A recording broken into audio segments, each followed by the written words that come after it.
Hey guys, this is your host Rahul from Technoria, and today one of the most awaiting game has been launched on Android platform. The Call of Duty mobile game has been made available for the beta users. So those who have registered themselves for the beta version, uh, today they got the access to this game.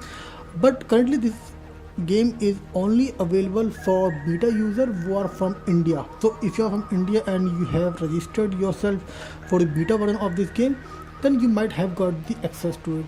But if you haven't got access or you are from outside of India, then also you can play this game, download and play this game on your Android device. And today in this video we are going to talk about the same.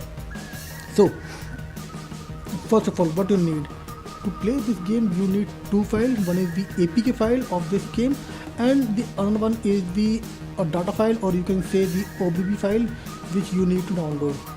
So if you want to play this game right now on your device, then first of all go to the Play Store and search for the let me show you. First of all, go to the Play Store and search for Call of Duty mobile and then register yourself.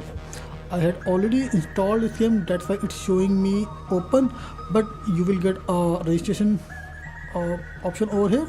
So first get yourself registered.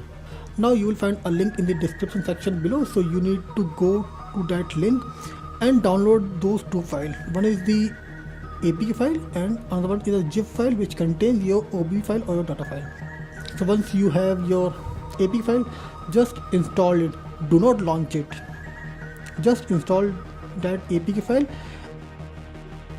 Now on your PC or on your device, you need to extract a folder from that downloaded zip file. You will get a folder by the name of com.call of duty shooter, like that. You just need to copy that folder into your Android folder, and under the Android folder you will find another folder, OBB folder. You just need to copy that folder into the OBB folder, and once you have done this, you are ready to go. Just launch a game and start playing it. So that's it guys from us for this video. If you have any question regarding this game or the process of it, just let me know in the comment section below and I will be happy to help you. So thank you guys, thanks for watching. This is your host Rahul signing off, and like always, have a nice day ahead.